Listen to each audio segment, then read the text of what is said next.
Bonjour et bienvenue à une nouvelle vidéo de Chuck B.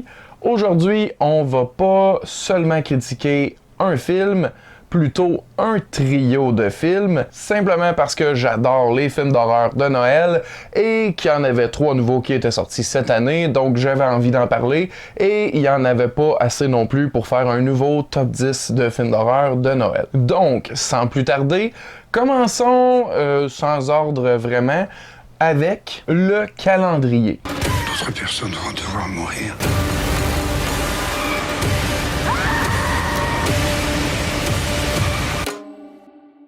Ça raconte l'histoire d'une jeune femme paraplégique qui reçoit un cadeau de son ami, c'est-à-dire un calendrier de l'Avent, mais un bien particulier. Lorsqu'on débute le calendrier, on doit suivre ces règles bien précises que l'on ne peut arrêter que lorsqu'il est complété. Un peu comme le jeu Jumanji original, mais avec des conséquences un peu plus morbides. C'est scénarisé et réalisé par Patrick Ridremont.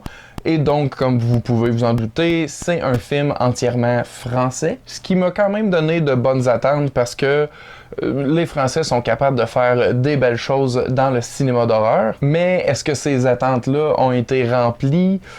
Pour moi, pas tant que ça. J'ai pas été déçu dans la finalité du film, mais un tout petit peu dans son exécution qui était moins satisfaisante que j'avais anticipé. Parce qu'avec une prémisse comme ça, c'est sûr qu'on est immédiatement attiré, encore plus si on adore les films d'horreur de Noël. Ça semble parfait pour des scènes vraiment effrayantes, mais on n'en a pas tant que ça. L'histoire est quand même intéressante, mais on dirait qu'on s'est pas assez amusé avec le concept comme on aurait pu le faire. Ceci étant dit, le film est quand même traité avec beaucoup de sérieux, donc c'est peut-être un petit peu pour ça que j'ai moins apprécié, parce que j'aime beaucoup plus lorsqu'on est dans la satire dans les films d'horreur de Noël que lorsqu'on se prend vraiment très au sérieux comme c'était le cas dans ce film-ci. Ce qui veut pas dire que j'ai pas eu de plaisir avec le film quand même. Pour ma part, c'est pas un coup de cœur que je vais ajouter aux classiques que j'écoute à chaque année, mais si c'est un sous-genre cinématographique qui vous intéresse un tant soit peu,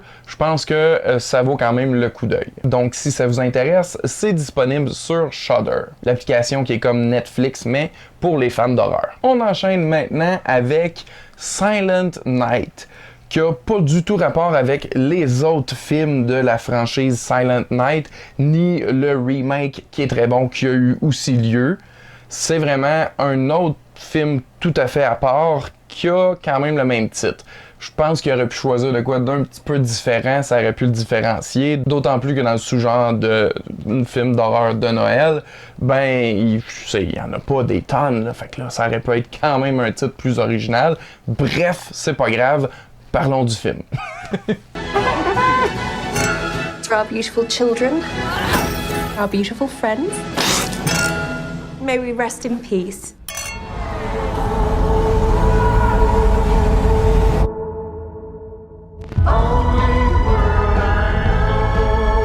Ça raconte l'histoire d'une grande famille qui se réunit comme à l'habitude aux fêtes, mais cette fois-ci pour une occasion particulièrement lugubre. D'emblée, je peux déjà vous dire que je vais taire la raison pour laquelle ils se réunissent, parce que c'est justement un peu le plaisir du film que d'apprendre qu'il y a quelque chose qui se trame derrière tout ça. Ça veut pas dire nécessairement que c'est tant surprenant, mais c'est quand même plaisant de le découvrir par soi-même, parce que c'est comment que le film est construit. Au départ, on voit les éléments normaux d'un film de Noël, et tranquillement, on se doute qu'il y a quelque chose de différent à cette occasion. Lorsque j'ai mentionné que le calendrier était fait de façon un peu plus réaliste dans son ton, là, c'est encore plus réaliste. C'est même vraiment très noir. Je sais pas comment le décrire différemment, mais tout est très dramatique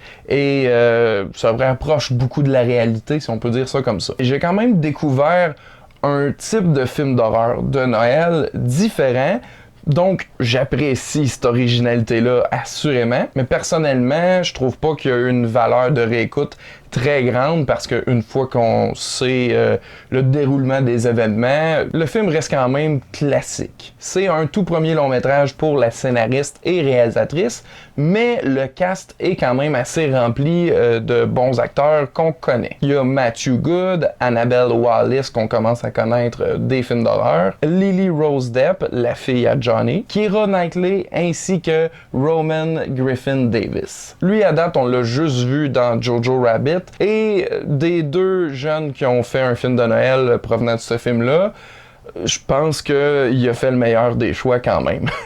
Celui-ci n'est pas un incontournable, mais encore une fois, si vous êtes un fan de films d'horreur de Noël comme moi, ben on peut pas être très picky quand il n'y en a pas de nouveau qui sort. Donc si vous êtes avide de nouveautés dans ce style, ben ce film-ci va quand même très bien faire la job et de façon quelque peu originale. C'est disponible sur les plateformes de vidéos sur demande et je pense le reste là, iTunes, etc. Et pour terminer, on va maintenant parler de Black Friday.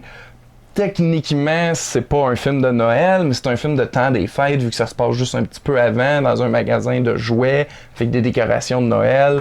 Bref, ça compte pour moi.